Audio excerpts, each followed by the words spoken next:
Ricardo Godinho Gomes, gestor do Propalop TLC, pode fazer uma panorâmica sobre realmente os resultados do diagnóstico que foi feito pelo projeto nos países beneficiários?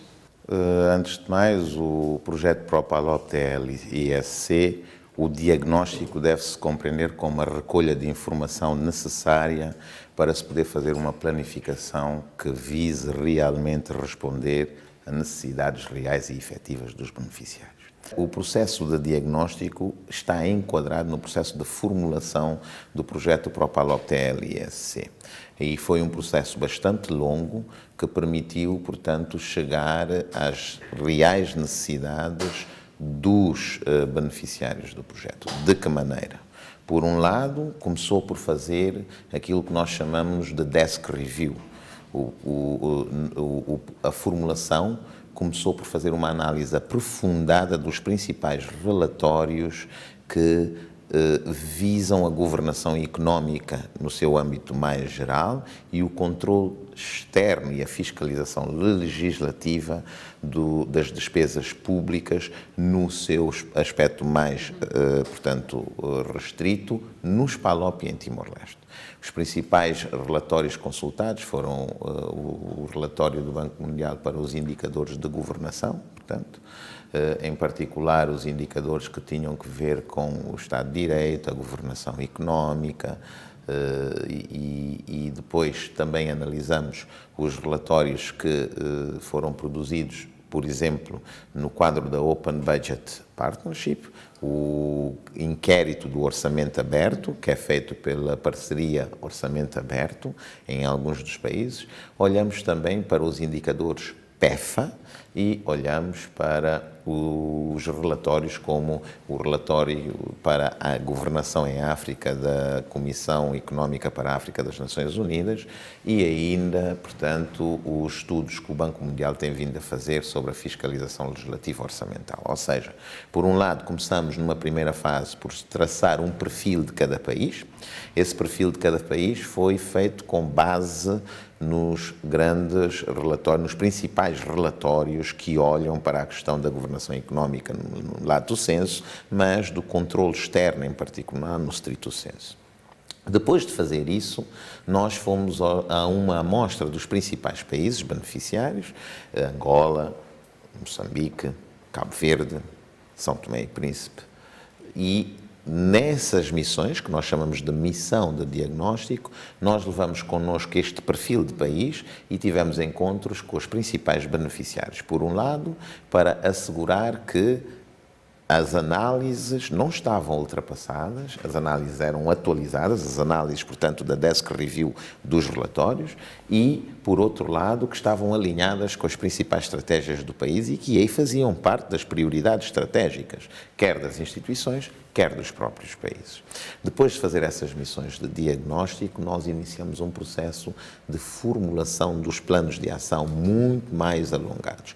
E todo este processo levou cerca de 9 meses, até de uma ponta à outra, permitindo assim desenhar 18 planos de trabalho em 6 países diferentes, com cerca de aproximadamente 1000 e tal ações, todas elas ligadas a um conjunto substancial de resultados em cada um dos países. Este processo criou, obviamente, um diagnóstico bastante aprofundado para cada país onde nós estivemos. Estamos aqui a falar de Cabo Verde, estamos a falar da Guiné-Bissau, estamos a falar de Moçambique, São Tomé e Príncipe, Timor-Leste. Este diagnóstico de país, na realidade, é um snapshot, é uma imagem concentrada no domínio do controle externo e da fiscalização legislativa das despesas públicas nos PALOP em Timor-Leste, que, lembre-se, deve ser independente, deve ser eficiente e deve permitir que as despesas, quer o Parlamento, quer as instituições supremas da auditoria, possam seguir de forma eficaz as despesas públicas e os gastos públicos.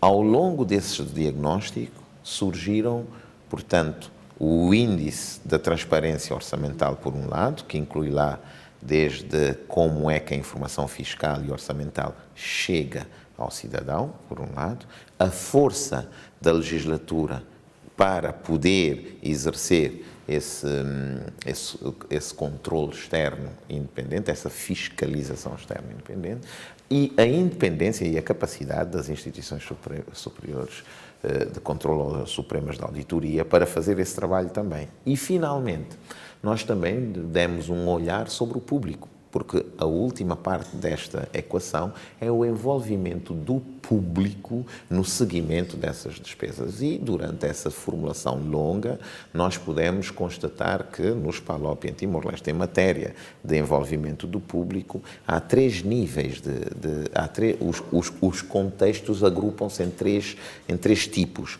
Um contexto onde a sociedade civil e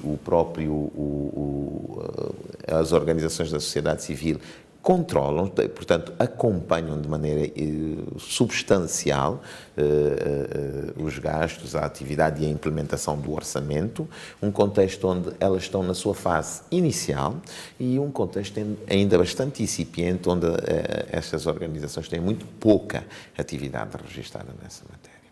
Em termos de diagnóstico, o que nós conseguimos constatar neste processo bastante longo, inclusivo e que permitiu realmente interagir com os atores no terreno, para além daquilo que são os relatórios internacionais, portanto, interagir com eles de maneira guiada, de maneira crítica, ponhamos a coisa assim. O diagnóstico que emergiu daí, primeiro é que do lado da transparência orçamental, ou seja, da forma como a informação do orçamento, da implementação do orçamento, a informação fiscal dos gastos e despesas públicas, esta transparência orçamental precisa de ser reforçada no conjunto dos PALOP e Timor-Leste, não obstante os enormes progressos que têm sido feitos ultimamente, nos últimos anos. Progressos esses que são mais visíveis e mais substanciais nos países que saem de uma base de referência nula, que tinham muito pouca informação acessível fiscal, que tinham uma transparência baixa e têm uma tendência de maior estagnação, uma vez que esses países começam a chegar a um ponto onde essa transparência é maior, essa transparência orçamental. Isso foi uma das constatações.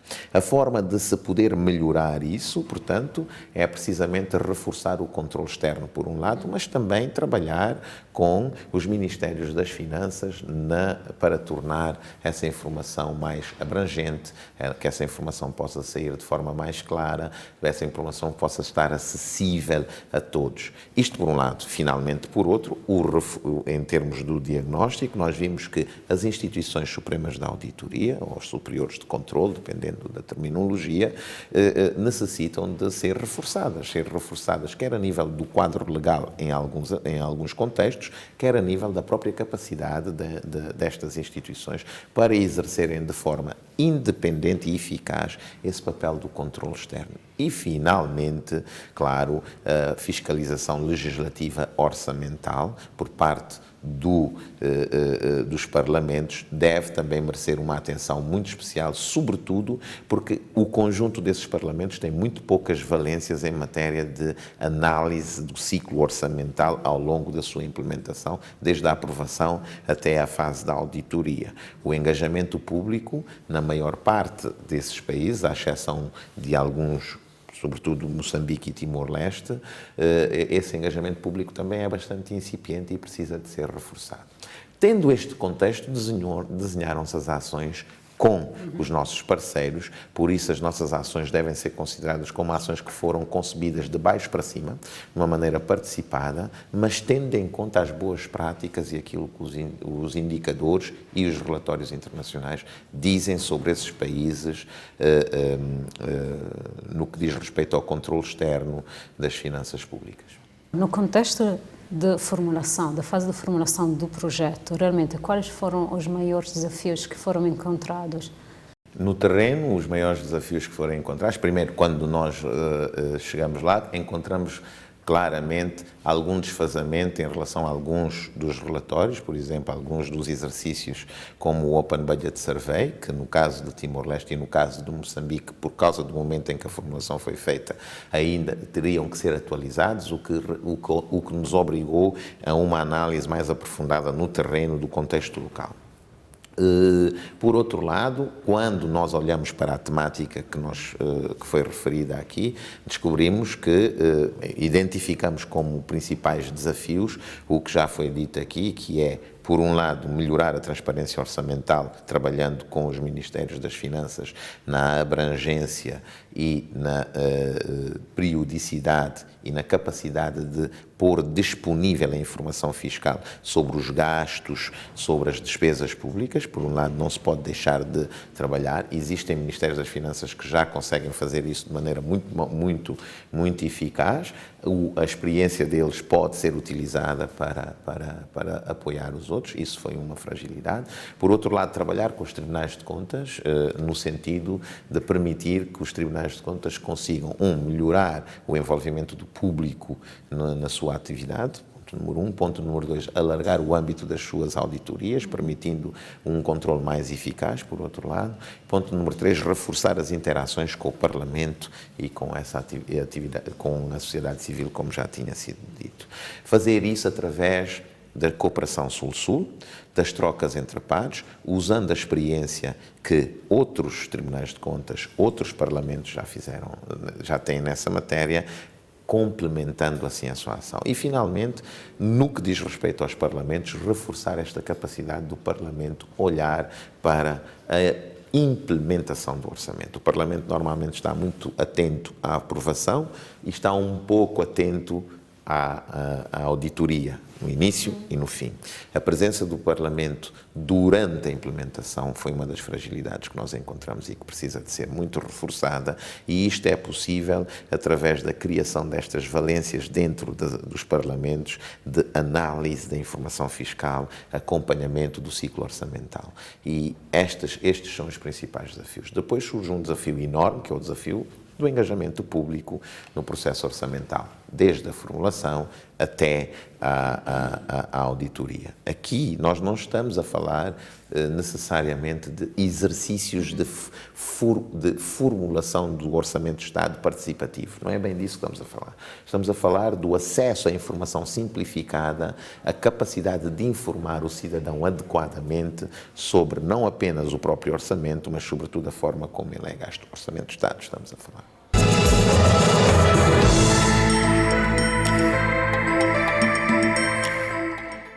Antes de mais, devemos dizer que, nos casos de Timor-Leste e de Moçambique, tem havido bastante atividade da sociedade civil que tem permitido um envolvimento crescente, substancial da sociedade civil. No caso de Timor-Leste, com bastante ação, no caso de Moçambique, já com um posicionamento relevante, sobretudo a nível do Fórum da Monitoria do Orçamento, que interage bastante com os principais atores, nomeadamente com o Parlamento. Nos demais países, como Angola e São Tomé, que se encontram numa fase mediana em que a sociedade civil começa a querer estar presente, e no caso de Cabo Verde e da Guiné, onde ainda se vai numa fase bastante inicial da participação e engajamento da sociedade civil ao longo do ciclo orçamental, a forma de melhorar isto é precisamente apostar nestas trocas e nesta capacidade de permitir com que as experiências que aconteceram e que beneficiaram alguns possam ser replicadas e, de forma contextualizada, beneficiar outros. Isto deve ser feito num programa bastante integrado, onde